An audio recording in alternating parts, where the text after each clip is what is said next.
Bayangkan saat kamu akan dieksekusi, tapi semua metode yang ada tidak mampu membunuhmu. Itulah yang dialami Gabimaru, seorang shinobi berbahaya yang dijuluki Gabimaru si hampa. Karena tubuhnya terlalu kuat sampai tidak bisa mati, seorang samurai bernama Sagiri mulai mengulik informasi tentang dirinya. Diketahui, Gabimaru berasal dari desa Iwagakure. Saat masih kecil, kedua orang tuanya dibunuh oleh kepala desa, lalu ia dibesarkan menjadi seorang pembunuh tanpa ampun. Namun semua itu berubah setelah ia dijodohkan dengan putri kepala desa. Berbeda dengan para shinobi lain, istrinya terus mengajarkan kebaikan hingga perlahan membuat hati Gabimaru berubah. Karena itulah, Gabimaru memutuskan untuk berhenti menjadi shinobi. Awalnya kepala desa menyetujui permintaannya dan menyuruhnya menyelesaikan satu misi terakhir. Namun ternyata itu hanyalah jebakan. Gabimaru dihianati oleh rekan-rekannya sendiri hingga akhirnya berhasil ditangkap. Sejak saat itu, Gabimaru tidak lagi melawan. Ia menerima hukuman matinya karena merasa sudah tidak punya harapan untuk kembali hidup bersama istrinya. Namun anehnya, setiap kali dieksekusi, tubuhnya selalu bergerak dengan sendirinya untuk bertahan hidup. Seolah-olah ia berusaha menolak kematian. Melihat hal itu, Sagiri akhirnya memahami bahwa jauh di dalam hati Gabimaru, ia sebenarnya masih ingin hidup. Untuk membuktikannya, Sagiri bersiap mengeksekusinya sendiri. Karena sebenarnya, Sagiri adalah seorang algojo yang berasal dari klan samurai terkenal, yaitu Yamada Asaemon. Namun saat hendak dieksekusi, Gabimaru justru panik dan berusaha melawan. Sagiri pun mengatakan kalau alasan Gabimaru terus bertahan bukan karena takut mati, melainkan karena ia masih mencintai istrinya dan ingin kembali menemuinya. Gabimaru terus menyangkal perkataan itu, karena ia sudah putus asa dan merasa semua itu mustahil. Namun secara tiba-tiba, Sagiri menunjukkan sebuah surat dari pihak kesogunan. Surat itu berisi pengampunan yang bisa membebaskan Gabimaru dari hukuman mati. Tentu saja, pengampunan itu tidak diberikan secara cuma-cuma.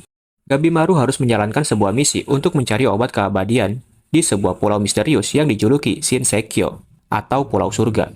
Meskipun terlihat begitu indah, para ekspedisi yang pernah dikirim ke sana tidak ada yang berhasil kembali. Dan yang berhasil kembali hanyalah sesosok mayat dengan tubuh yang ditumbuhi bunga. Karena itulah, pihak kesogunan memutuskan untuk mengirim para terpidana mati dalam ekspedisi tersebut. Sagiri pun datang untuk menjadikan Gabimaru sebagai salah satu kandidatnya. Namun para algojo lain menolak keputusan itu, karena menganggap seorang kriminal tidak pantas diberi kesempatan hidup. Gabimaru pun segera mengeluarkan jurus ninjanya dan mengalahkan mereka dengan mudah. Pada akhirnya, Gabimaru menerima tawaran Sagiri. Apapun resikonya, ia ingin bertahan hidup dan kembali bertemu istrinya.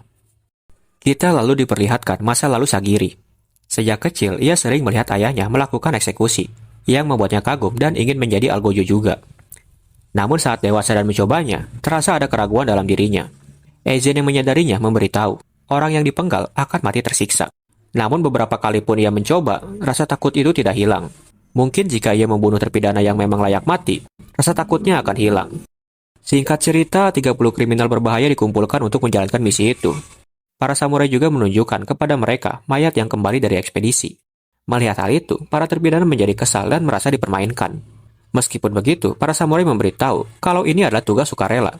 Mendengar itu, salah satu terpidana memutuskan untuk pergi. Namun tanpa waktu lama, ia langsung dipenggal. Karena mau bagaimanapun, mereka semua adalah terpidana mati. Selain itu, saat menjalankan misi, para terpidana akan diawasi oleh Yamada Saemon karena dikhawatirkan terjadi pembangkangan atau mereka melarikan diri. Tapi sebelum itu, karena jumlah mereka terlalu banyak, para samurai menyuruh mereka untuk saling membunuh demi mengurangi jumlah terpidana yang ada. Tanpa membuang waktu, mereka pun saling membunuh satu sama lain. Di antara mereka ada beberapa terpidana yang dicap merah, atau bisa dibilang memiliki kekuatan super. Dan yang paling terkenal adalah Gabimaru si hampa. Pada saat itu, Eizen selaku senior di klan Yamada meminta Sagiri untuk tidak ikut dalam misi ini. Apalagi Sagiri harus mengawasi Gabimaru. Sedangkan situasi di Pulau Surga tidak bisa diprediksi. Eizen merasa bahwa wanita seperti Sagiri sebaiknya berada di rumah saja. Sagiri pun menolak saran Eizen. Meskipun ia seorang wanita, ia tumbuh di lingkungan yang berbeda dari orang-orang pada umumnya. Apalagi ia berasal dari keluarga Yamada, yang hidup dari kematian orang lain. Karena itulah, Sagiri sudah membulatkan tekad untuk menempuh jalan ini. Meskipun ia masih merasa tidak nyaman saat membunuh orang. Bahkan perasaan itu masih tidak hilang saat ia membunuh terpidana yang mencoba kabur dengan menyerangnya. Di tengah dilema Sagiri, Gabimaru meminta kepada para samurai agar mereka tidak saling membunuh karena tidak ada untungnya. Selain itu, tak ada yang merasa nyaman saat membunuh seseorang. Namun para samurai mendengar hal itu tidak suka dan menyuruh para terpidana lain untuk menyerang Gabimaru jika ingin dipilih. Karena hal itu, Gabimaru terpaksa membunuh mereka. Dalam sekejap, ia berhasil membunuh sebagian terpidana, sekaligus mengakhiri pertarungan seleksi ini. Dengan begitu, 10 orang pun dinyatakan lolos untuk menjalani misi ke Pulau Surga. Gabimaru, Azachobe, Moromakia, Tamiya Tetsusai, Yuzuriha, Harubo, Keiyun, Akaginu, Nurugai, Rokurota. Sesampainya di sana, Sagiri nampak tak percaya kalau obat keabadian itu benar-benar ada. Namun Gabimaru merasa obat itu ada. Karena dulu ia pernah melihat kepala desa Iwagakure tidak mati meskipun terluka sangat parah. Lalu saat memasuki pulau, tempat itu terlihat sangat indah. Hanya saja, flora dan faunanya sangat asing. Selain itu, hawa di tempat ini lumayan mencekam.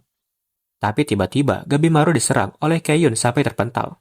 Beruntung, ia masih selamat. Namun saat hendak bertarung, Sagiri menyuruh Gabimaru tetap mengikat tangannya karena peraturan. Meski begitu, Gabimaru masih bisa menyerang balik Keiyun sampai terpental. Dan tanpa waktu lama, Gabimaru pun membunuhnya. Saat itu, Kisho, pengawas Keiyun, berniat pulang karena sudah tidak punya alasan lagi untuk berada di tempat ini. Sagiri sempat memintanya berhati-hati, namun Kisho malah berbalik menasehati Sagiri. Karena ia terlalu naif dan kaku terhadap aturan. Padahal yang terpenting adalah prioritas misi. Menurut Kisho, situasi dalam 1 jam ke depan tidak bisa diprediksi. Selain itu, menurut laporan, Shinobi Iwagakure juga akan dikirim ke pulau ini. Tak lama setelah Kisho pergi, Gabimaru langsung menyerang Sagiri. Ia setuju dengan perkataan Kisho, bahwa prioritas misi adalah yang terpenting. Apalagi jika Shinobi Iwagakure sampai datang, situasi pasti akan semakin kacau. Dalam pertarungan, keduanya sama-sama ragu untuk saling membunuh. Bahkan ketika Gabimaru punya kesempatan, ia tak bisa melakukannya, karena teringat dengan ajaran istrinya. Melihat itu, Sagiri jadi sadar kalau Gabimaru kejam karena doktrin dari lingkungannya. Jadi dia memberitahu Gabimaru kalau sifat nurani bukanlah kelemahan, melainkan kekuatan. Sagiri ingin melihat orang seperti Gabimaru berubah dan memperbaiki hidupnya. Di tempat lain, Eizen dibunuh oleh Rokurota hanya dalam sekali serang. Sementara beberapa terpidana lain telah mati karena saling membunuh. Dan ada juga yang dibunuh oleh pengawasnya karena mereka mencoba menyerang. Berpindah ke Tamiya dan Pucci. Saat itu, Tamiya tersengat serangga. Melihat bentuk serangga yang aneh, ia segera memotong tangannya. Dan benar saja, potongan tangan Tamiya langsung ditumbuhi bunga. Dan bukan hanya itu, ada banyak hewan aneh serta monster mengerikan yang hidup di pulau ini. Bukan hanya di tempat Tamiya, monster lain juga menghampiri Gabimaru dan Sagiri. Saat itu, Gabimaru menggunakan jurus shinobinya dan mulai membantai monster tersebut satu persatu.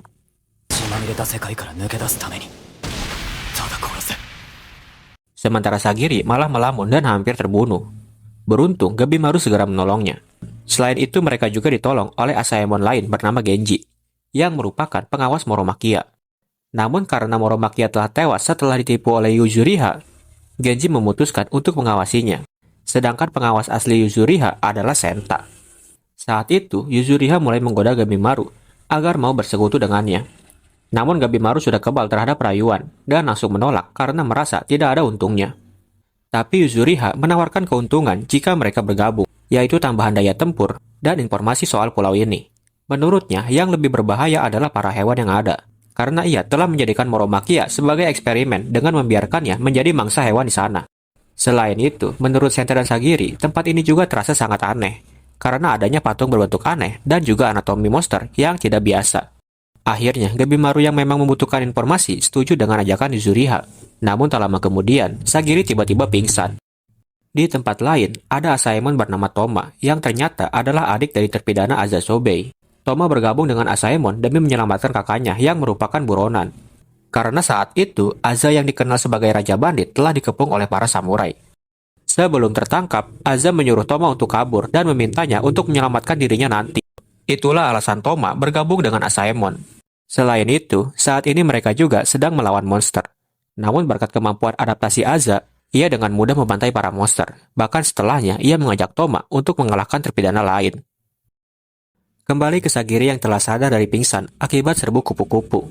Setelahnya, mereka langsung mengulas kejadian yang telah mereka alami. Saat Gabimaru menyusuri hutan, ia tak bisa menemukan buah keabadian seperti yang ada di gambar ilustrasi. Yang ia temukan hanyalah flora atau bunga yang mirip seperti mayat samurai yang berhasil kembali. Perkataan Gabimaru membuat mereka sadar kemana menghilangnya para samurai yang lain. Senta lalu menambahkan kalau gambar ilustrasi tidak bisa dijadikan patokan, karena segala sesuatu yang ada di pulau ini sangat berbeda. termasuk patung agama dan anatomi monster yang tak punya organ maupun alat reproduksi. Sikap para monster juga terkesan radikal tapi religius, yang menurut Senta seperti dewa yang cacat. Tapi bagi Gabimaru, dengan adanya makhluk hidup tanpa organ dan alat reproduksi, peluang kalau obat keabadian itu ada semakin besar. Oleh karena itu, mereka memutuskan untuk mengamati lebih dalam soal makhluk hidup di pulau ini. Lalu saat senja, Sagiri dihampiri oleh Genji. Ia menyuruh Sagiri untuk pulang besok karena merasa tempat ini terlalu berbahaya untuknya. Soal tanggung jawab menjadi pengawas, Genji akan menggantikannya. Menurutnya, Sagiri yang merupakan putri pewaris sah klan Yamada sebaiknya pulang, menikah, dan membuat keturunan. Genji tidak meragukan kemampuan Sagiri sebagai algojo, tapi yang dibutuhkan saat ini adalah daya tempur. Dan menurutnya, Sagiri tidak punya itu karena ia seorang perempuan. Tak lama kemudian, Senta datang karena ia tak setuju dengan Genji. Menurutnya, pulang pun akan sulit, mengingat para samurai yang dikirim sebelumnya tidak ada yang kembali dengan selamat. Namun Genji tetap bersikeras agar Sagiri pulang karena merasa ini adalah batasan Sagiri sebagai seorang perempuan. Di satu sisi Senta juga setuju dengan Genji kalau Sagiri seharusnya pulang. Namun dia merasa cuma Sagiri yang bisa menjinakkan Gabimaru karena saat bersama Sagiri sikapnya menjadi lebih tenang. Di tempat lain, Asaemon bernama Tenza berniat membawa pulang Nurugai karena ia merasa Nurugai adalah orang yang paling layak untuk hidup. Nurugai sendiri adalah orang Sanka, yaitu suatu kelompok atau klan yang hidup terpisah dari masyarakat dan tinggal di gunung. Namun tanpa sengaja, ia malah mengantar samurai ke tempat tinggalnya hingga seluruh klannya dibunuh, karena pihak Shogun menganggap gerakan orang Sanka sebagai bentuk pembangkangan. Nurugai sendiri dipenjara dan akan dieksekusi. Namun Tenza tidak terima dengan keputusan itu, dan berniat membebaskan Nurugai dari hukumannya. Lalu di perjalanan, mereka menemukan banyak bangkai kapal yang mencoba pergi. Namun tiba-tiba, mereka diserang oleh tentakel raksasa. Tenza dan Nurugai segera menjauh dari sana. Namun mereka menemukan Kisho, yang tubuhnya sudah ditumbuhi bunga dan dibunuh oleh tentakel itu. Nurugai menjadi putus asa dan merasa ini adalah azabnya karena telah membuat semua keluarganya mati. Namun Tenza tidak paham apa maksudnya dan terus melawan tentakel itu seorang diri.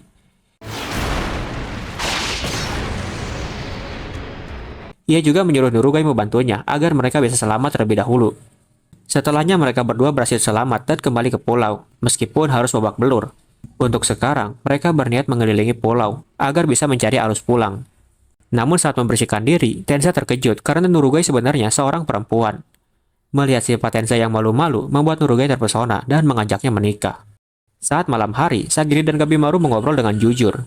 Gabimaru sebenarnya kagum kepada Sagiri dan menganggapnya sebagai orang yang kuat. Ia juga berterima kasih kepada Sagiri karena telah menjernihkan pikirannya. Mendengar ungkapan itu, keesokan harinya Sagiri menolak perintah Genji. Karena ia sudah lelah dipandang remeh sebagai wanita, bahkan oleh ayahnya sendiri. Oleh karena itu, ia ingin menjalani hidupnya sebagai seorang samurai dan menemukan jalan hidupnya sendiri. Mendengar itu, Genji menjadi muak dan mereka pun sempat bertengkar. Namun tiba-tiba, Rukorota datang dan langsung mengoyak tubuh Genji sampai terpental.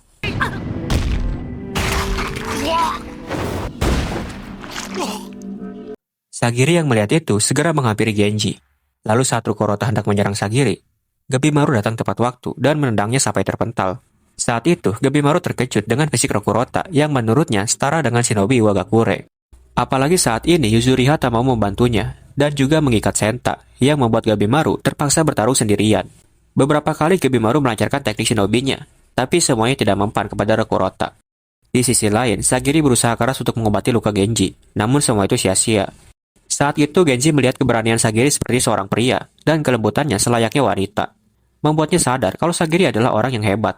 Oleh karena itu, ia menitipkan pedangnya kepada Sagiri. Karena pedang adalah simbol kesatria. Dan menyuruhnya bertarung selayaknya samurai. Lalu di tengah pertarungan, Sagiri datang membantu dan memotong jari Rukorota. Sagiri menjelaskan teknik Yamada Asaemon dan meminta Gabimaru membantunya agar ia bisa memenggal kepala Rukorota. Namun beberapa serangan mereka masih belum bisa membuat Rukorota tumbang. Sampai tiba-tiba, Rukorota menangis sangat keras dan langsung menyerang Gabimaru. Saat Gabimaru akan dihabisi, Sagiri segera menolongnya. Pada saat itu, Sagiri mulai memahami ritme berpedangnya dan berhasil menangkis semua serangan Rukorota, bahkan sempat memojokkannya.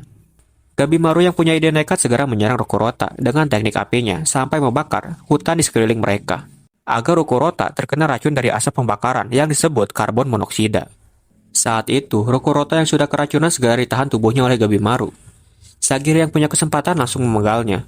Di momen itu, terlihat kilas balik hidup Rukorota yang selalu kesepian.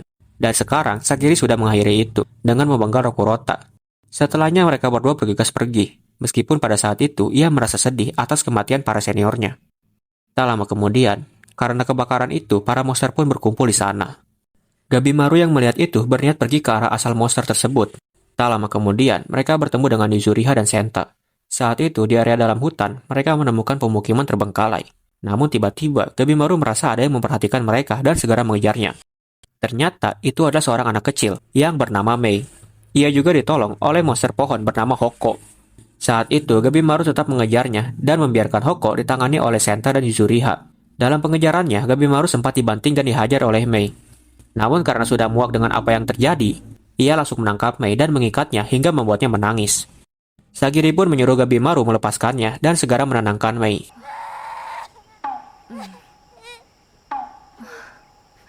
Di sisi lain, Hoko juga sudah dikalahkan. Saat itu, Hoko meminta Mei agar dilepaskan dan berjanji akan mengantar mereka ke desa sekaligus memberitahu soal obat keabadian. Mereka pun setuju dan memasuki area desa yang sudah terbengkalai selama 1000 tahun. Di sana, mereka beristirahat untuk mandi dan makan. Setelahnya, Hoko bercerita kalau tempat ini disebut Kotaku, tanah surga hunian para dewa. Selain itu, obat keabadian juga benar-benar ada, yang disebut sebagai Tan. Pulau ini juga terbagi menjadi 3 area. Yang pertama Eisu, tempat area pantai dan hutan. Lalu ada Hojo, tempat mereka berada sekarang. Dan bagian terdalam disebut Horai, tempat Tan berada. Hoko juga memberitahu kalau cepat atau lambat mereka akan bertemu dengan Tencent, yaitu dewa tempat ini. Di tempat lain, bersamaan dengan penjelasan Hoko, Aza dan Toma tak sengaja bertemu dengan 2 wanita cantik yang sedang Mereka bernama Jupa dan Taupa, yang mana mereka adalah Tencent yang dimaksud. Bahkan, Zupa bisa berubah fisiknya menjadi pria dan langsung marah saat diganggu.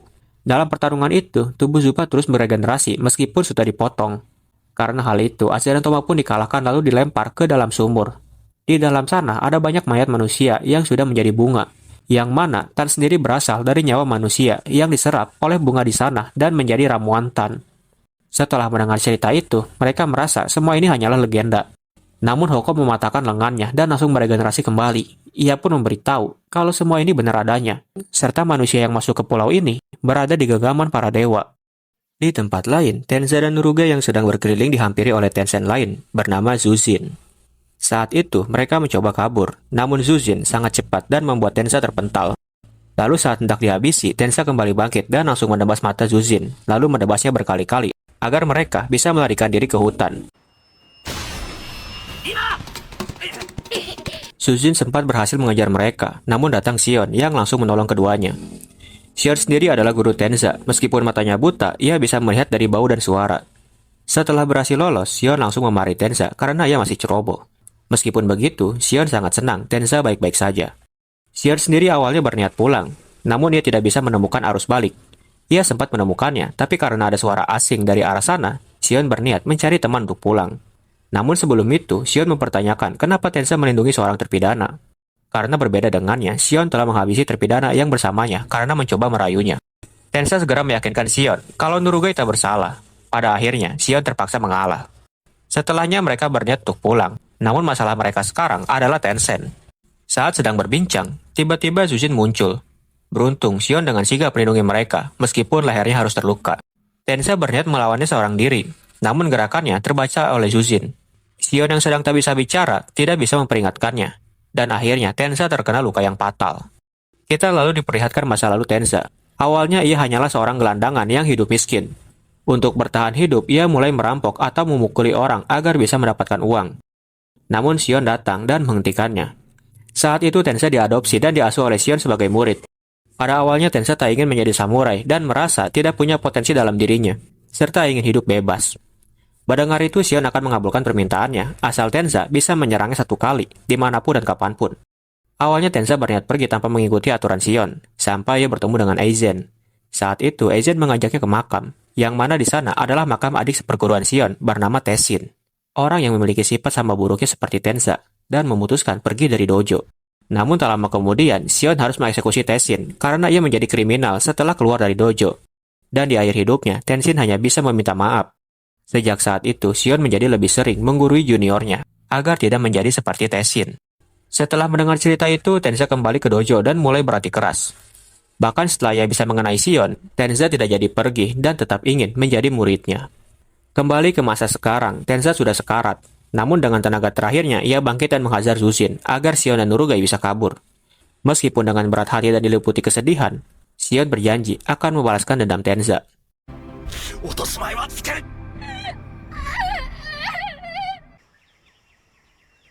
Kembali ke Gabimaru. Di malam hari, saat semuanya tertidur, ia merasa sudah tak punya waktu dan pergi sendiri menuju Horai. Saat sudah mencapai gerbang, ia bertemu dengan Zuzin. Namun karena sudah lelah, Zuzin menyuruhnya pergi. Tapi karena Gabimaru bertanya tentang obat keabadian, mereka pun bertarung. Dalam pertarungan itu, Gabimaru awalnya unggul. Namun Zuzin kembali bangkit dan menyerang Gabimaru. Pertarungan mereka berlangsung sengit, dan Gabimaru kembali memojokkannya. Tanpa waktu lama, Zuzin mengeluarkan jurus dan membuat Gabimaru terhajar oleh pukulan angin bertubi-tubi, mirip seperti pukulan dari Mei sebelumnya. Namun karena mengingat istrinya, Gabimaru kembali bangkit dan menghajar Zuzin sampai ia babak belur parah.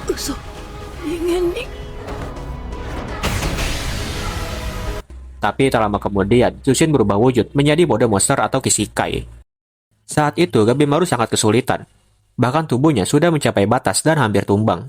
Ia bahkan bermimpi bertemu istrinya, tapi ia segera sadar kalau itu hanya mimpi. Gabimaru pun kembali bangkit. Dengan ajaran gurunya, Gabimaru mengeluarkan semua kemampuannya saat sudah berada di ambang kematian. Saat itu, Gabimaru membakar Zuzin, meskipun itu sia-sia. Lalu tak lama kemudian, Mei datang untuk melindungi Gabimaru, yang membuatnya terjatuh ke jurang akibat serangan Zuzin. Mei, nan no tsumori da? Di pagi hari, yang lain mulai panik karena Gabimaru menghilang. Bahkan Hoko juga ikut panik karena Mei tidak ada. Mereka pun yakin kalau keduanya pergi ke Horai. Di perjalanan, Hoko memberitahu kalau Tenzin adalah 7 petapa yang memiliki julukan berbeda. Awalnya, itu hanya dongeng saat Hoko masih menjadi manusia. Sampai tiba-tiba mereka berubah menjadi pohon dan perlahan kesadaran mereka menghilang. Sebelum menghilang, mereka pergi ke dekat gerbang Horai agar jiwa mereka dibiarkan masuk ke Horai. Mendengar itu, Senta merasa konsep keagamaan mereka ada yang janggal. Karena ada gabungan dari beberapa agama lain yang ia rasa ini adalah agama buatan manusia, karena konsepnya sangat campur. Sementara itu di Horai, pemimpin mereka bernama Rain kecewa kepada Tenzin lain karena terlalu meremehkan manusia yang datang kali ini. Karena jika dibiarkan, mereka akan berkembang menjadi lebih kuat. Di tempat lain, Gabimaru akhirnya sudah sadar. Ia merasa dirinya masih punya kesempatan untuk mengalahkan Tenzin. Sampai mereka didatangi oleh Tamiya dan Pucci. Pada saat itu, Gabimaru dan Tamiya hendak bertarung. Namun Pucci melerainya, karena masih banyak yang perlu ditanyakan kepada Gabimaru. Karena merasa mereka berdua tangguh, Gabimaru menurunkan egonya dan meminta mereka untuk bersekutu. Setelahnya Gabimaru menceritakan soal Tenzin kepada mereka. Mendengar hal itu, Tamiya dan Pucci setuju, karena mereka punya tujuan masing-masing untuk mengalahkan Tenzin tersebut. Namun secara mengejutkan, saat Mei bangun, tubuhnya menjadi membesar. Bahkan ia mulai bisa berbicara meskipun masih terbata-bata. Saat itu, Gabimaru bertanya kepada Mei cara mengalahkan Tenzin. Mei hanya mengatakan Tao, Tenden, serta kata lemah dan kuat, seolah-olah ia menyuruh mereka menyatukan sisi lemah dan kuat. Tenden sendiri tepatnya berada di bawah pusar, dan menurut ilmu medis Cina dikenal sebagai pusat energi. Namun karena mereka semua bingung dengan maksud Mei, saat ada monster datang, Tamiya berniat belajar Tao sambil bertarung. Di tempat lain, Hoko menjelaskan soal Tao, yaitu energi yang mengalir dalam semua hal. Menurutnya, semua yang ada di dunia ini tercipta oleh Tao. Yuzuriha yang tak paham berharap dijelaskan oleh guru yang tampan. Secara bersamaan di tempat lain, Sion juga menjelaskan soal gelombang kepada Nurugai. Menurutnya, setiap hal di dunia ini menghasilkan gelombang, bahkan termasuk tubuh manusia. Dengan gelombang ini, orang tidak hanya bisa merasakan, tapi juga memperkuat fisik. Menurut Hoko, untuk merasakannya, mereka harus merasakan sisi lembut dan kuat, hitam dan putih, yang disebut yin dan yang. Dengan menggabungkan kedua aspek itu, mereka bisa mengendalikan Tao. Tak lama kemudian, ada monster yang menghampiri Sion. Namun karena sudah bisa merasakan gelombang, ia bisa menyerang mereka dengan presisi, meskipun matanya buta. Ia juga melakukan itu sembari mengajari Nurugai. Kembali ke Aza dan Toma, mereka akhirnya bisa keluar dari sumur pembuatan. Saat itu, Aza berniat membalas dendam kepada Tenzin, karena dia sudah tahu kelemahan mereka, yaitu di bagian bawah perut.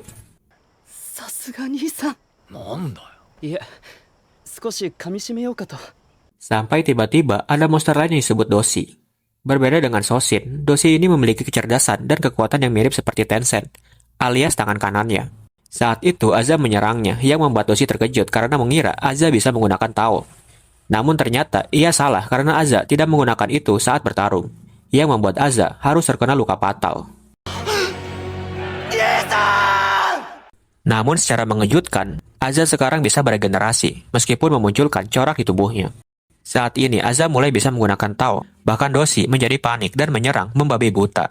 Tapi semua itu sia-sia karena Aza sekarang bisa menggunakan teknik seperti Doshi hingga membuatnya sekarat. Di satu sisi, Toma juga merasakan ada yang aneh dari aura kakaknya.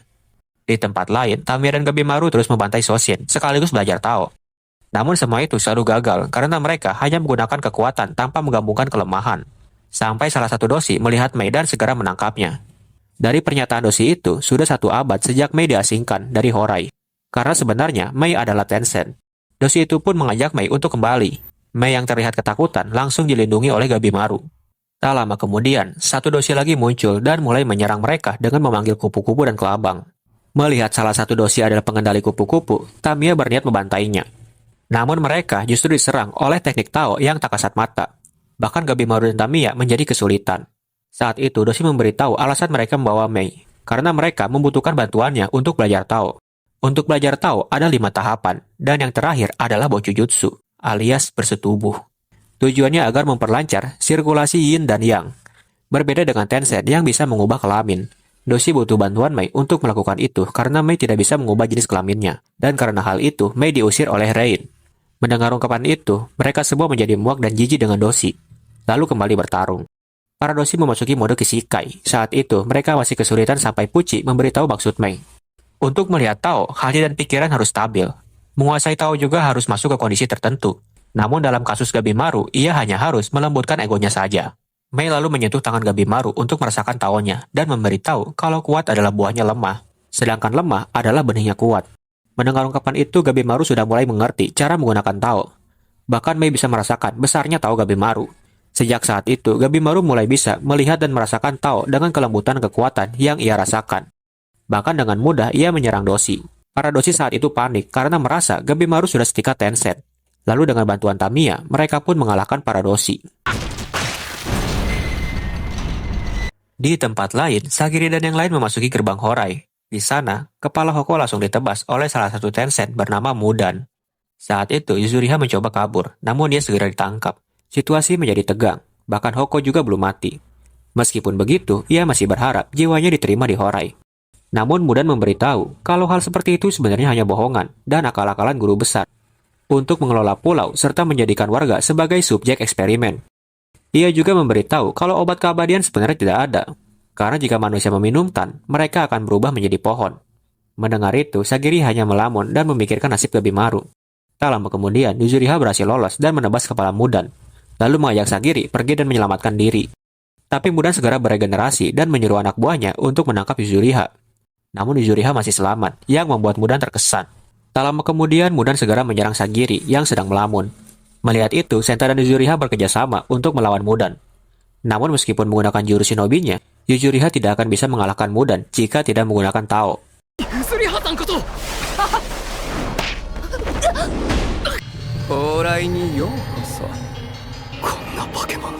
Sagiri lalu kembali bangkit dan maju menyerang bagian tenden sesuai arahan Hoko. Namun itu semua masih belum cukup untuk mengalahkannya. Namun tiba-tiba Sagiri bisa mengeluarkan aura Tao dan tebasannya berhasil melukai Mudan. Kemudian Sagiri, Yuzuriha, dan Senta bekerja sama untuk menyerang. Namun hanya serangan Sagiri yang dihindari oleh Mudan. Di satu sisi, Sagiri juga cukup kelelahan menggunakan teknik yang digunakan sekarang. Mudan lalu berubah menjadi mode perempuan. Ia terbang ke udara dan mengeluarkan jurusnya. Beruntung mereka masih selamat. Yuzuriha yang belum mau menyerah kembali menggunakan jurus keringatnya untuk membanting Mudan. Saat Mudan terjatuh, Senta segera memegangi tubuhnya hingga Sagiri berhasil menebasnya tepat di tanden. Merasa sudah menang, mereka memutuskan untuk beristirahat terlebih dahulu. Setelahnya, Senta dan Sagiri mulai berbincang. Dalam obrolan mereka, Senta memberitahu kalau ia kagum dengan kehidupan Yuzuriha yang bebas. Berbeda dengannya yang harus taat dengan aturan. Bagi Senta, Yuzuriha adalah orang yang menarik. Sagiri juga memahami sedikit perasaan Senta, dan sekarang ia punya niat untuk menyelamatkan orang yang masih hidup di pulau ini. Di tempat lain, Gabimaru merasa ia masih belum sepenuhnya menguasai Tao. Tapi saat sedang berterima kasih kepada Mei, tiba-tiba Gabimaru mengalami luka dalam dan langsung terjatuh pingsan. Kembali ke Sagiri dan yang lain. Saat itu mereka merasa aneh karena tubuh Tencent ditumbuhi bunga. Sampai bunga itu menyerang Yuzuriha. Saat itu Senta segera melindunginya. Namun akibat itu tubuh Senta langsung ditumbuhi bunga. Serta Mudan sekarang memasuki mode Kishikai. Saat dipenuhi keputusasaan, tiba-tiba datang Sion yang segera menolong mereka. Ia juga menyuruh Nurugai membawa mereka semua ke tempat yang lebih aman. Sementara dirinya akan melawan Mudan seorang diri, karena sekarang Sion sudah bisa menggunakan Tao. Dalam pertarungan itu, Sion berhasil unggul meskipun Mudan menyerang dengan brutal.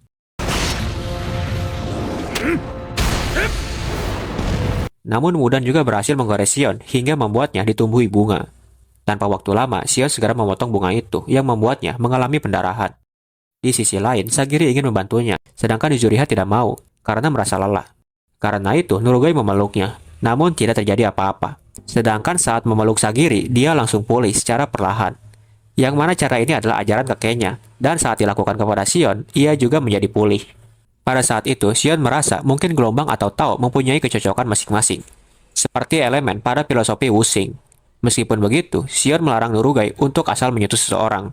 Lalu setelah pulih, Sagiri dan Nurugai pun maju membantu dengan tubuh yang basah, karena dibaluri lendir Yuzuriha yang mampu menghalau luka goresan. Saat itu Sagiri memberitahu Sion untuk menyerang bagian tendennya, sementara ia dan Nurugai akan membukakan jalan untuk Sion. Pertarungan sengit pun terjadi, bahkan mereka berhasil memojokkan Mudan.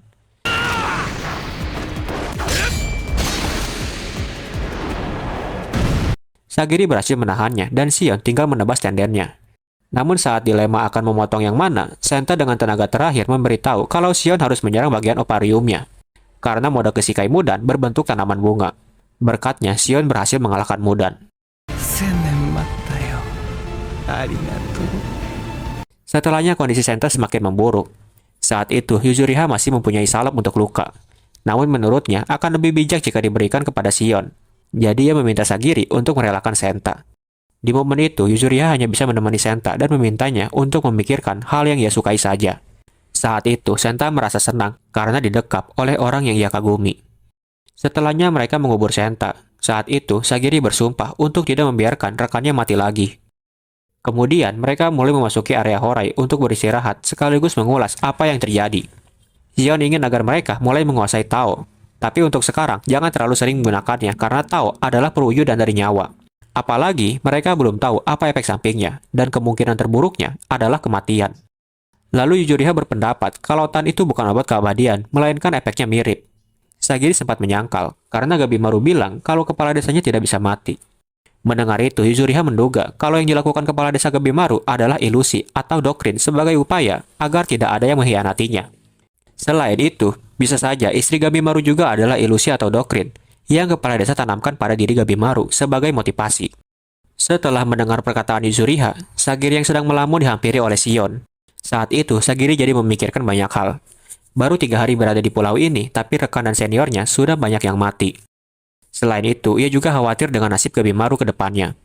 Apalagi jika yang dikatakan Yuzuriha benar, Sagiri jadi merasa kasihan padanya.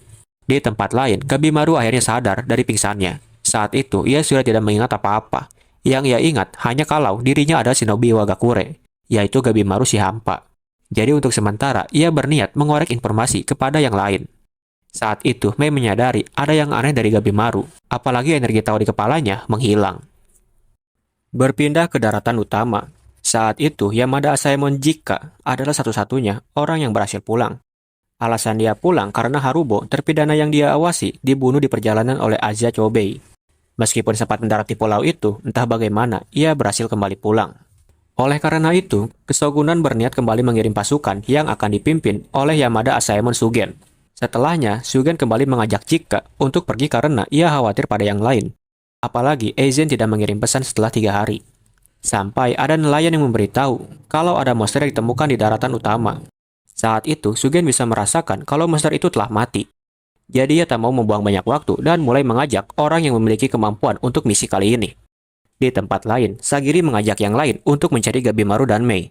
Meskipun Yuzuriha menolak, Sagiri tetap bersikeras pada pendiriannya karena yakin Gabimaru masih hidup. Sementara itu, Gabimaru yang ingatannya masih belum pulih bertemu dengan Aza dan Toma hingga membuat mereka terlibat perkelahian. Dalam pertarungan itu, Aza diuntungkan karena tubuhnya bisa beregenerasi, meskipun Gabimaru terus mencabik-cabiknya.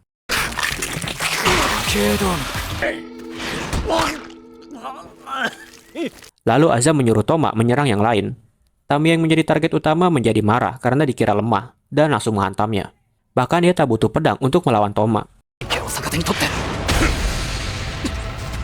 Toma yang kewalahan menyuruh dosi yang mereka bawa untuk menyerang Pucci.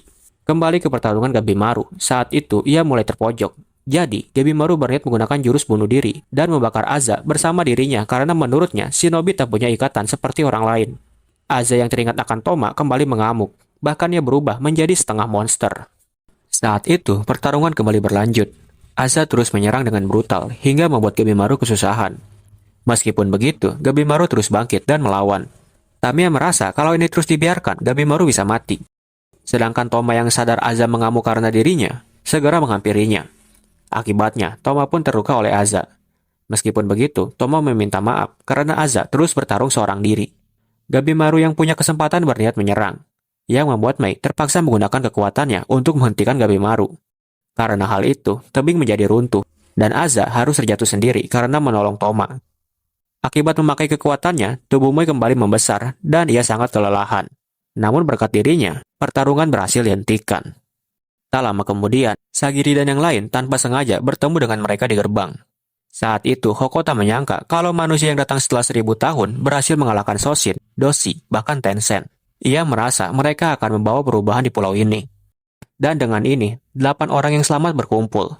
Meskipun mereka belum akrab satu sama lain, Sagiri saat itu khawatir pada kondisi Gabimaru. Namun karena sikap Gabimaru yang aneh, Sagiri menyadari kalau ini bukanlah Gabimaru yang ia kenal, hingga hampir terjadi pertarungan. Sagiri yang merasa kasihan berniat memulihkannya karena merasa tahu mereka cocok. Dan ketika Gabimaru terus menolak, Sagiri menjadi kesal lalu mendorongnya ke tanah sambil menahan Gabimaru dengan ekspresi yang begitu senang.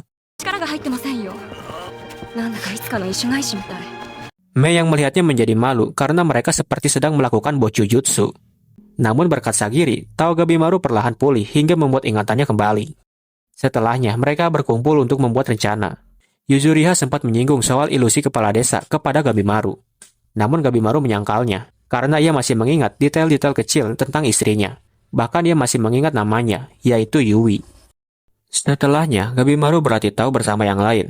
Saat itu, Gabimaru mulai belajar cara merasakan Tao, bahkan menyerang mereka dengan membalikkan energi Tao lawannya. Melihat kehebatan Gabimaru, Xion merasa Tao terbagi menjadi beberapa jenis. Dan jika mereka bisa menguliknya, Tencent bisa mereka kalahkan. Sedangkan Toma meminta Tamiya untuk melatihnya agar ia bisa berguna bagi Aza. Di sisi lain, kondisi Mei mulai memburuk. Pucci ingin mengobatinya, tapi ia meminta Mei menjelaskan semua yang ia ketahui. Sebab ia sadar ini bukan situasi sepele, karena banyak rekannya yang mati. Dari Mei, Pucci tahu kalau Tencent diciptakan oleh manusia dengan menggabungkan DNA bunga dan DNA manusia. Begitu juga dengan makhluk lain seperti Soshin yang digabungkan dengan DNA hewan. Mereka yang menciptakannya adalah seorang alkemis terkenal dari Tiongkok yang mempelajari ilmu keabadian. Selain itu, Tan adalah contoh awal dari ramuan keabadian dengan mengekstrak Tao manusia yang merupakan energi hidup mereka. Konsepnya seperti mengambil nyawa orang lain untuk memperpanjang nyawa diri sendiri. Alkemis yang meneliti itu bernama Supu, seorang tokoh terkenal di zaman Kekaisaran Qin Shi Huang yang sudah 1000 tahun berlayar menuju timur untuk meneliti keabadian. Bahkan ada yang bilang ia masih hidup di suatu tempat. Di tempat lain, Aza yang berhasil selamat membunuh para Soshin untuk melatih Tao-nya. Sampai akhirnya, ia dihadang oleh Rain. Rain mengira Aza yang membunuh Mudan, jadi ia langsung menyerangnya. Dalam pertarungan itu, Rain terkesan dengan tubuh Aza yang bisa beradaptasi. Sementara Aza yang terpojok kembali memakai mode setengah monster dan menyerang Rain dengan brutal. Ia bahkan berhasil melukai tendon Rain dan membuat tubuhnya hancur. Namun ternyata Rain memiliki cloning dan terkesan dengan kemampuan Aza. Karena itu, ia berniat membawa Aza ke istana untuk diteliti. Saat di istana, Rain dalam mode perempuan berniat melakukan bocujutsu dengan Aza untuk memulihkannya. Sekaligus memberitahu kalau Tao memiliki 5 jenis sifat, yaitu kayu, api, tanah, air, dan logam. Masing-masing Tao bisa melemahkan atau memperkuat Tao lain. Rain juga memberitahu kalau tempat ini adalah laboratorium yang meneliti keabadian. Bahkan kaum Hoko digunakan sebagai eksperimen awal mereka. Para Tencent juga lahir dengan campuran Tao Supu dan Tao Bunga. Selain itu, semua hal di dunia ini tercipta dengan Tao. Saat ini, Rain berniat menyerap Tao di daratan Jepang agar Tan sempurna bisa tercipta. Oleh karena itu, mereka membutuhkan bantuan Aza agar bisa diteliti. Aza yang terkejut mendengar itu memutuskan untuk setuju agar ia juga bisa menguasai Tao dan melindungi Toma. Kita lalu kembali ke Mei yang tubuhnya mulai berubah menjadi pohon. Karena tubuh Mei tidak sempurna, berbeda dengan Tencent lain. Awalnya mereka berniat menolong Mei dengan cara seperti Gabimaru. Namun Mei melarang karena tahu mereka tidak akan cukup. Soalnya dantian atau pusat energi Mei sudah dirusak oleh Rain. Itulah kenapa saat ia menggunakan Tao, tubuhnya berubah. Pada awalnya, Mei dan Rain adalah murid pertama Supu. Namun Rain berubah karena terobsesi dengan alkimia. Sejak saat itu, Mei kabur dari Horai. Hoko yang mengetahui kebenaran itu berniat memberikan seluruh Tao-nya kepada Mei sebagai penebusan. Karena sebenarnya ia tahu Mei ingin pergi dari pulau ini, tapi Hoko malah merawatnya dan tidak membiarkannya pergi. Karena Mei saat itu terlihat seperti anaknya. Mei tidak merasa marah akan hal itu, karena ia juga menyukai hubungan mereka yang seperti orang tua dan anak. Lalu Mei pun menyerap seluruh Tao Hoko yang membuatnya pulih dan kembali ke wujud kecilnya. Beberapa saat sebelumnya, Asaemon yang berangkat untuk menjalankan misi di bawah pimpinan Sugen adalah Kiyomaru, Isuzu, dan Jika. Selain itu, mereka juga bergabung dengan para shinobi Iwagakure. Namun bergabungnya mereka membuat para samurai waspada karena takut dikhianati. Salah satu shinobi memberitahu kalau mereka tidak akan berkhianat. Bahkan mereka rela mati demi pemimpin mereka, yang dalam misi ini adalah para Asaemon. Kiyomaru lalu menyuruhnya untuk mati. Tanpa pikir panjang, shinobi itu menerimanya. Ia mulai menunjuk pemimpin baru, lalu menusukkan pedang ke lehernya sendiri sebagai wujud kesetiaan. Selain itu, misi tersembunyi Iwagakure adalah membunuh Gabimaru. Untuk saat ini, Sugen mau bekerja sama, tapi hanya demi menjalankan misi. Ia juga berniat membunuh semua terpidana mati yang ada di pulau itu. Setelahnya, Mei merasakan energi Tao yang besar dari arah pantai, yang ternyata adalah armada Sugen dan para shinobi Iwagakure. Sagiri merasa lega karena akan ada bantuan. Shion juga yakin energi Tao itu berasal dari Sugen, karena Sugen bisa merasakan gelombang sama sepertinya. Di waktu yang sama, Sugen mengalahkan Soshin hanya dengan tangan kosong berkat kemampuan yang ia pelajari dari Asaemon lain. Meskipun Sugen kuat, pernah ada kejadian yang membuat namanya dicap menakutkan. Karena ia pernah membantai bos Yakuza dan seluruh anak buahnya hanya karena mereka tak mau membuka mulut. Kesogunan yang puas dengan kinerjanya memberikan pakaian khusus dan pedang terkenal, Buributsu Kanaeki. Meskipun begitu, Sagiri merasa Sugen sebenarnya orang baik. Bahkan, ia mendapat pangkat Yamada berkat dirinya. Namun Shion segera meluruskan kalau Sagiri keliru. Sebenarnya, Sugen bukan hanya membantai anak buah Yakuza itu, tapi seluruh keturunan mereka sampai ke akar, bahkan seorang bayi. Shion menyukainya sebagai samurai dan teman, tapi ia yakin Sugen tidak akan pernah memaafkan seorang kriminal. Kita lalu diperlihatkan masa lalu Sugen. Orang tuanya dibunuh sejak ia masih kecil. Lalu ia dirawat oleh klan Yamada. Saat itu, Sugen ingin membalas dendam dan merasa kalau pedang itu seharusnya ditumpulkan agar bisa menyiksa kriminal sampai mati. Aizen mengakui kalau menghapus kebencian itu akan sulit, tapi jika Sugen tumbuh di sini, ia pasti akan mengerti cara menghadapinya. Dan jika Sugen menumpulkan pedangnya, Aizen akan tetap mengasahnya. Perkataan itu membuat Sugen mengaguminya. Namun saat ini, di hadapan Sugen, ia melihat mayat Aizen yang membuatnya sangat sedih. Lalu ia menguburnya dan membacakan sutra untuknya. Tapi tiba-tiba, ada penyerangan dari Soshin dan Doshi. Para Asaemon dan shinobi Iwagakure maju menyerang dan membantai mereka.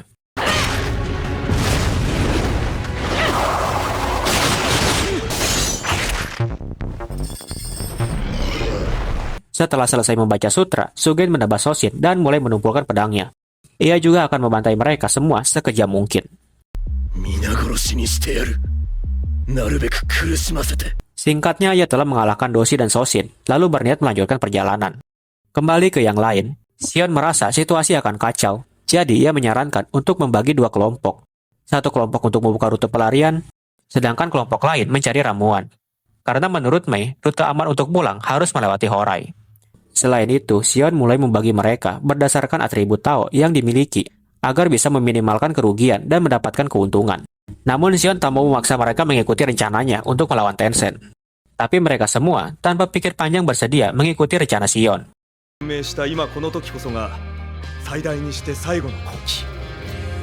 Mereka lalu mulai menyusun rencana. Puchi yang menjadi penerjemah Mei menjelaskan kalau Horai adalah tempat yang luas dan memiliki banyak pilar, sekaligus menjadi tempat tinggal masing-masing Tencent. Selain itu, mereka tak mungkin pulang lewat pantai karena ada monster air. Jadi, satu-satunya jalan adalah melalui pintu gerbang yang ada di dalam Horai. Mei juga yakin kalau obat keabadian ada di ruangan Rain. Tak ingin membuang waktu, Shion meminta Gabimaru dan Yuzuriha mengajari mereka cara menyelinap selayaknya shinobi. Saat itu, Yuzuriha mengajari teknik Kawarimi. Caranya dengan mengejarkan Tao agar bisa menipiskan keberadaan. Yuzuriha juga tak segan memukul mereka yang tak fokus. Sementara Gabimaru mengajari mereka cara menggunakan kekuatan fisik dan beberapa teknik dasar shinobi. Setelahnya, ada yang mulai kelelahan. Namun bagi mereka yang sudah menguasai Tao, tenaganya masih cukup banyak. Selain itu, sekarang mereka sudah cukup akrab, bahkan dengan orang-orang yang awalnya adalah musuh. Setelahnya, Shion mulai membagi tim berdasarkan atribut Tao. Shion dan Sagiri atribut kayu, sedangkan Gabimaru dan Tamiya memiliki atribut api. Dan untuk detailnya, sudah aku pisahkan ke daftar ini. Dengan memanfaatkan pengetahuan ini, mereka bisa melawan Tencent menggunakan Tao yang bisa mengcounter mereka. Namun jika bertemu dengan Tencent yang memiliki atribut berlawanan, sebaiknya mereka melarikan diri. Dan sisanya sesuai rencana Shion untuk membagi tim pencari ramuan dan tim pelarian. Setelahnya Gabimaru bertanya kepada Mei apakah ia yakin ingin pergi dari pulau ini. Mei mengiyakan, tapi ia ingin berbicara dengan Ren dan yang lain karena dulu mereka adalah orang baik. Setelah itu, ia baru akan menjalani hidup normal dengan pergi dari pulau ini. Mei tahu kalau ini berbahaya, tapi ia merindukan mereka. Mendengar itu, Gabimaru pun bersedia membantu Mei. Di tempat lain, Asa dan Tencent menjalani ritual kenaikan. Setelahnya, Ren mengajak Asa ke ruang laboratoriumnya dan menunjukkan bunga panggu. Bunga itu adalah Tao, hasil ekstraksi nyawa manusia. Namun jumlah Tao dari satu orang sangat sedikit untuk membangkitkannya. Namun panggu memiliki batas waktu.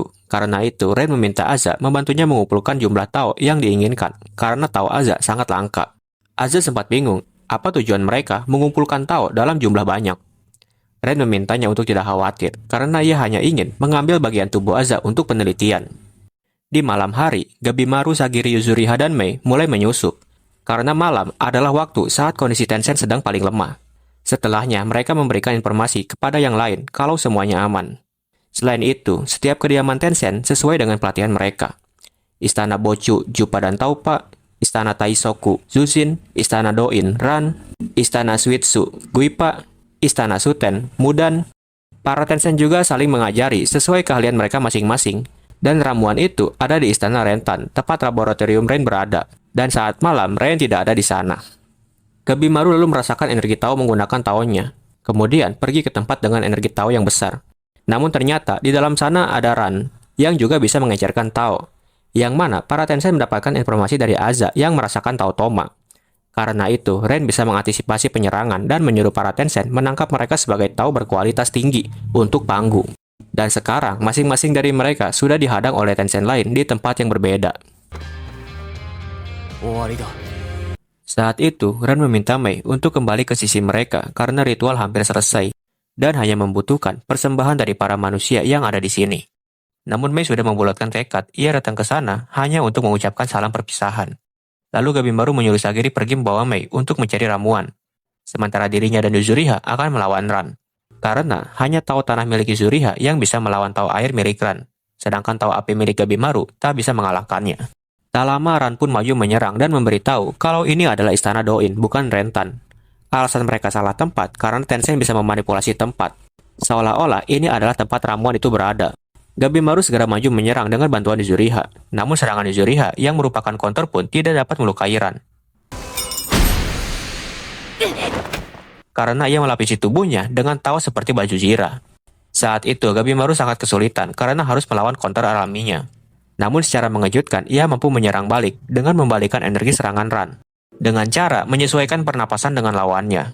Berkat itu, Sagiri dan Mei bisa pergi menuju Rentan. Ran yang mengecilkan energi Tao-nya malah menguntungkan Yuzuriha hingga membuatnya berhasil menyerang bagian tenden. Namun jelas, Ran tak mungkin kalah semudah itu. Ia kemudian memasuki mode Kishikai. Di saat yang sama, Ren menghadap Supu untuk memberitahu kalau ia akan menyeberangi laut agar bisa menyerap lebih banyak Tao untuk ritual mereka. Kembali ke pertarungan, Ran maju menyerang dengan brutal hingga membuat Gabimaru dan Yuzuriha terpental. Bahkan, Yuzuriha terkena luka fatal dan Gabimaru harus dihajar oleh Ran. Yuzuriha yang punya kesempatan segera membawa Gabimaru pergi. Namun sayangnya, Ran mengejar Gabimaru dan berhasil mengoyak tubuhnya hingga Gabimaru sekarat.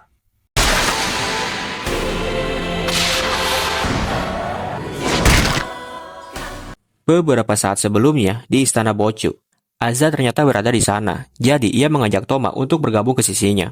Meskipun sempat ragu, Tamiya dan Pucci menyuruhnya pergi. Karena Tamiya merasa akan lebih mudah melawan musuh yang ragu daripada dibantu teman yang ragu.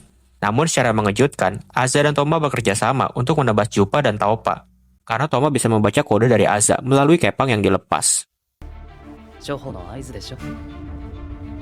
Tapi ya, Tencent tak mungkin kalah semudah itu. Taupa akan melawan Tamiya dan Pucci, sementara Jupa akan melawan Aza dan Toma.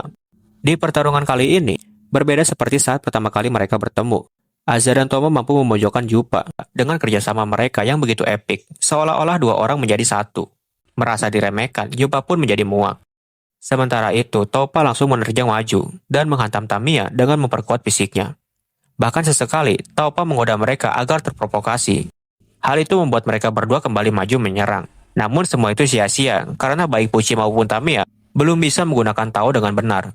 Meskipun elemen logam milik Pucci lebih unggul dari Toppa yang memiliki elemen kayu, ia merasa pertarungan ini akan sulit.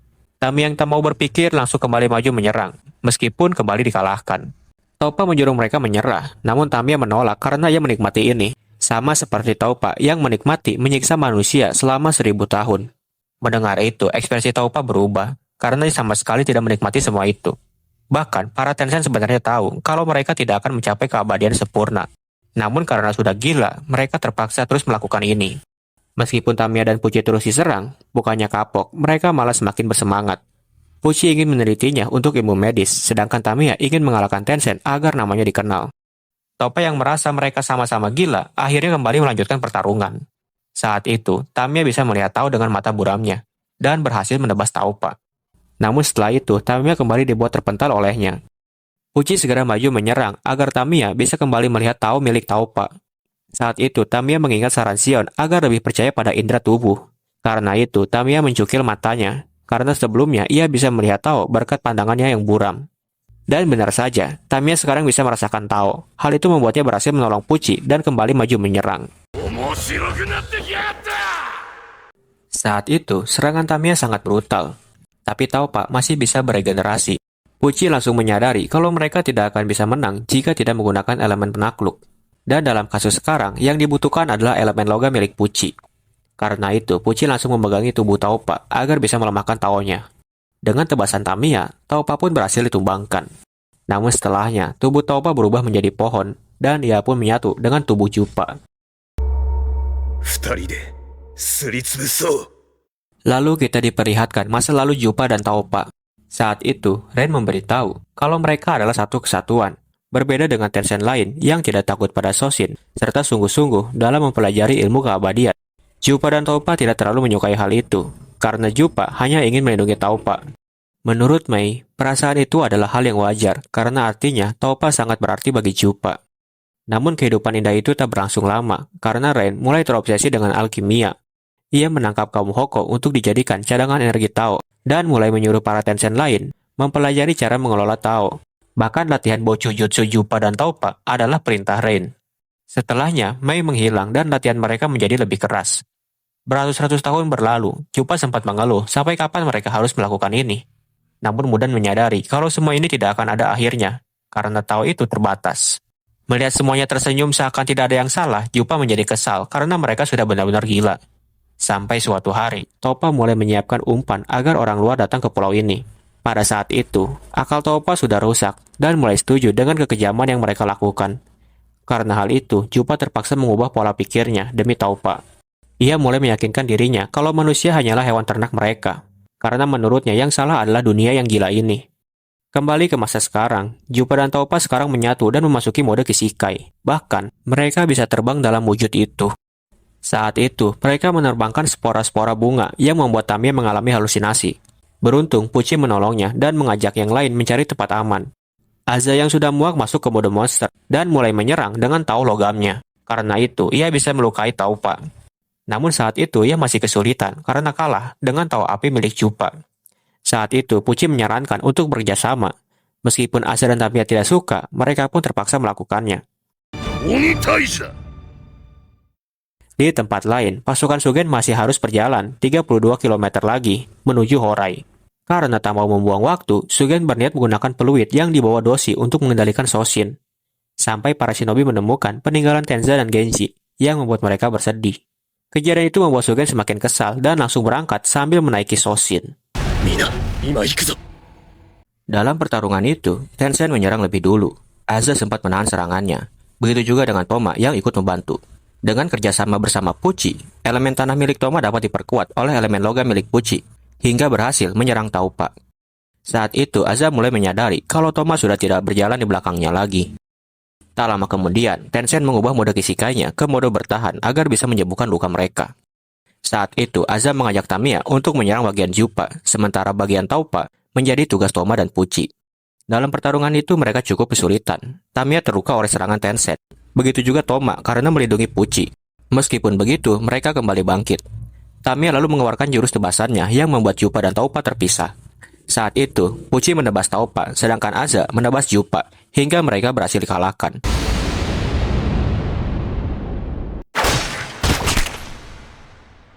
Meskipun begitu, mereka belum mati. Pucci sempat menenangkan Taupa untuk berhenti. Karena itu, Taupa menyerah dan akhirnya mati dengan berubah menjadi buah. Sementara untuk Jupa, Aza sudah menyiapkan miras yang mengandung tao air. Berkat itu, Jupa pun berhasil dikalahkan. Tamiya lalu mengakhiri penderitaan Jupa dan menaruh buah Taupa di dekat bunga Jupa, sekaligus menjadi akhir bagi kedua Tencent itu. Di tempat lain, Sagiri dan Mei bertemu dengan Guipa di istana Rentan. Guipa memberitahu Ren sudah pergi ke gerbang air dan ia dititipkan untuk menjaga tempat ini. Guipa segera menyerang Sagiri karena merasa terancam. Namun Sagiri tidak ingin bertarung. Ia bahkan meminta maaf karena telah datang ke pulau ini. Tujuan Sagiri hanya ingin kembali ke daratan Jepang bersama yang lain. Meskipun begitu, ia tetap masih marah karena rekan-rekannya telah tumbang. Mendengar perkataan tulusnya, Guipa mengizinkan mereka pergi karena semua itu juga akan sia-sia. Guipa lalu menunjukkan ilusi tentang tujuan mereka, yang mana Ren berniat pergi ke daratan Jepang untuk melepaskan kupu-kupu surga agar bisa menyerap seluruh tao di sana dan menjadikannya Tan. Dengan adanya ribuan kupu-kupu yang bisa menjangkau ribuan kilometer, rencana ini tak mungkin bisa digagalkan. Setelah melihat ilusi itu, Sagiri bertanya, kenapa mereka melakukan semua ini sampai sejauh ini? Guipa memberitahu kalau cara tercepat adalah mengumpulkan tao manusia, karena manusia memiliki berbagai emosi yang membuat taonya melonjak drastis. Di sisi lain, saat mereka berbicara, Xion sedang kewalahan melawan Zuzin. Saat itu, Xion sudah 215 kali membunuh Zuzin agar bisa melemahkan regenerasinya. Bahkan setelah mendengar perkataan Mei soal Tencent yang bisa beregenerasi sebanyak 1000 kali, Xion tetap ingin mengalahkannya sebanyak itu. Zuzin kebingungan kenapa Xion sangat keras kepala. Yang jelas, Xion melakukan ini untuk membalaskan dendam Tenza. Saat itu, mereka berdua sama-sama lelah, bahkan Zuzin mulai menua. Tapi Xion kembali menyerang dan melukai Tan dan Zuzin. Zuzin sempat membalas, namun Xion kembali bangkit. Hal itu membuat Zuzin ketakutan dan bingung kenapa Xion bertindak sejauh ini. Pada saat itu, Xion masih menyimpan dendam karena Tenza dan ingin menebas Zuzin bahkan sampai ratusan kali. Zuzin yang panik segera kabur ke air untuk memulihkan diri, lalu memasuki mode setengah Kishikai. Meskipun begitu, Xion menduga kalau itu hanyalah trik. Karena sejak kecil, meskipun ia buta, ibunya sengaja menggoreskan luka di area matanya agar bisa membuat pertunjukan tentang Xion yang ahli menggunakan pedang. Sebuah kebohongan yang ia lakukan bersama ibunya agar bisa bertahan hidup. Karena ketenarannya, Xion pun hendak diadopsi oleh Yamada Asaemon. Saat itu, sang ibu berbohong kalau Xion buta karena mendapat luka saat bertarung dengan pendekar kuat. Bahkan ia menyebut bakat Xion adalah pemberian dewa. Karena hal itu, Xion tak bisa mengungkap kebenaran tentang dirinya dan hidup dalam kepalsuan. Namun saat bertemu Tenza, ia melihat anak itu diterima apa adanya, berbeda dengan dirinya. Karena itu, Xion sangat mengagumi Tenza. Sekarang pun saat bertarung dengan Zuzin, Xion sudah tahu kalau Zuzin sedang bersandiwara agar tidak terlihat lemah. Oleh karena itu, pertarungan kali ini Xion anggap sebagai adu ketahanan. Bahkan ia menyuruh Nurugai pergi karena dirinya ingin membalas dendam Tenza meski harus mengorbankan nyawanya. Tak lama, Xion menebas Zuzin lalu menusukkan pedang ke inti tendennya. Karena elemen mereka sama, Xion hanya bisa menahan regenerasinya dan berniat tumbang bersama. Di momen itu Nurugai bingung, karena Xion yang biasanya selalu berpikir matang, sekarang malah berniat mengorbankan dirinya. Alasan Xion melakukan itu karena sejak Tenza menyuruh mereka pergi, seharusnya ia tetap membantu muridnya, meskipun harus mati bersama. Ia merasa menyesal karena keputusan yang menurutnya benar pun tidak bisa menyelamatkan hidup muridnya. Sejak saat itu, Xion tak bisa memaafkan dirinya sendiri. Nurugai yang disuruh pergi segera menurutinya dan berlari sambil menangis. Namun ia mengingat perkataan Tenza saat menolongnya. Lalu segera kembali menghampiri Xion untuk menghentikannya, sekaligus memeluk Xion agar taonya pulih. Meskipun Xion marah, Nurugai justru senang karena Xion telah kembali seperti yang ia kenal. Lalu ia menyarankan Xion agar membiarkan pedang itu tetap menancap dan mengajaknya menyusul yang lain. Xion sempat menolak karena perasaan bersalahnya. Namun Nurugai memberitahu kalau saat itu Tenza tersenyum karena berhasil menyelamatkan mereka. Oleh karena itu, Nurugai meminta Xion untuk tidak terus menyalahkan dirinya sendiri dan mengajak Xion pergi bersama hidup-hidup agar mereka bisa mengobrol lebih banyak tentang Tenza. Xion pun akhirnya setuju dan berterima kasih kepada Nurugai karena menurutnya justru dialah yang seharusnya memanggil Nurugai Sensei. Sebab Nurugai telah menyadarkannya.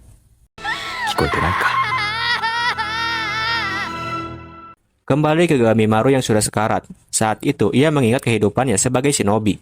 Sekaligus kehidupannya bersama Yui yang begitu ia rindukan. Karena itu, Gabimaru menyuntikkan seluruh bunga mudan ke tubuhnya, yang membuat tubuhnya bisa beregenerasi. Sebenarnya ini adalah rencana cadangan. Sebelum menjalankan rencana itu, Mei sempat memberitahu kalau saat orang menyatu dengan tahu bunga, lalu tahu bunga yang menang, maka orang itu akan berubah menjadi bunga.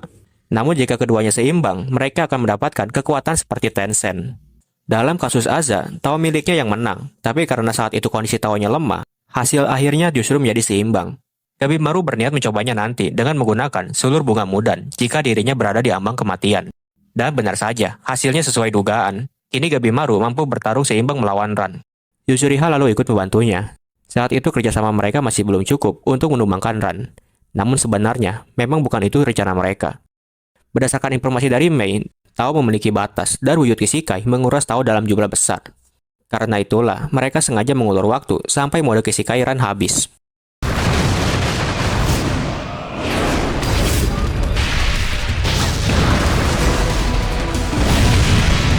Dan saat momen itu datang, Gabimaru membantu Yuzuriha menyerang tepat di bagian tenden.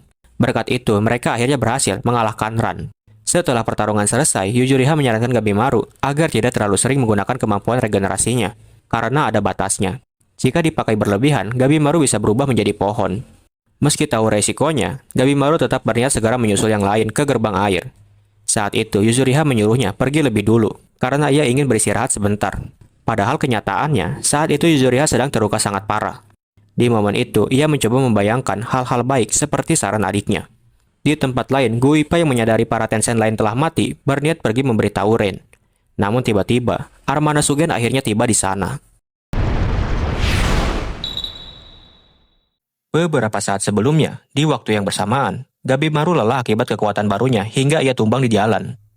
Sementara Pucci dan yang lain sedang beristirahat sambil mengulas rencana ke depannya. Sedangkan Sion berniat mengajak Nurugai pergi dari pulau ini, dengan atau tanpa adanya ramuan. Karena itu, ia berniat mengasingkan Nurugai untuk hidup di daerah pegunungan, jauh dari pusat kota wilayah Shogun. Sampai hal itu tercapai, Sion akan melindunginya. Lalu gemuruh pun terjadi, dan mereka semua sudah dikepung oleh para shinobi Iwagakure atas perintah Sugen. Gabimaru sempat kembali bangkit dan mengalahkan beberapa orang, sampai fokusnya tertuju pada ketua shinobi Iwa, yang dia panggil Gabimaru. Sugen dan yang lain bergegas menyerang, sementara itu jika penasaran dengan tujuan Iwagakure yang sebenarnya. Yang mana Shija, selaku ketua shinobi, mendapat perintah untuk membunuh Gabimaru, dan akan mendapatkan nama Gabimaru sebagai simbol shinobi terkuat. Shija memberitahu Jika kalau dia tidak akan bertindak macam-macam selama Yamada Asaemon tidak mengkhianatinya. Saat itu, Jika tidak terlalu peduli dan kembali meninggalkannya.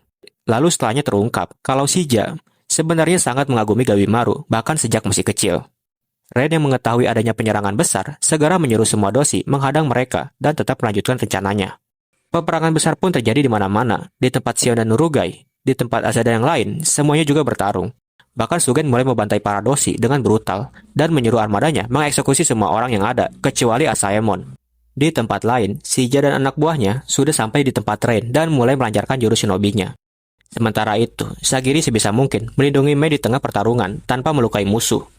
Tak lama kemudian, Yuzuriha datang membantunya, sekaligus memberitahu situasi kacau yang sedang terjadi. Karena itu, ia meminta Sagiri untuk tidak naif dengan mencoba menyelamatkan semua orang tanpa membunuh siapapun.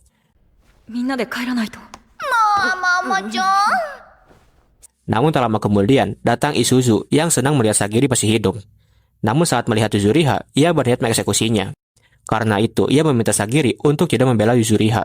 Di tempat lain, Kiyomaru menghadang Sion karena ingin mengeksekusi Nurugai. Begitu juga dengan Jika yang sudah menghadang Aza. Meskipun malas, ia juga berniat mengeksekusinya. Sementara itu, Tamiya dihadang oleh Sugen yang membuatnya merinding. Pucci berniat melerainya, namun jelas itu tidak akan mudah. Peperangan terjadi di mana-mana, Gabimaru harus menghindari para shinobi Iwagakure. Selain itu, ia juga melihat Suzin yang entah bagaimana berubah menjadi monster. Dan dengan ini, cerita pun bersambung. Sampai di sini dulu alur cerita anime Jigoku Raku atau Hell Paradise.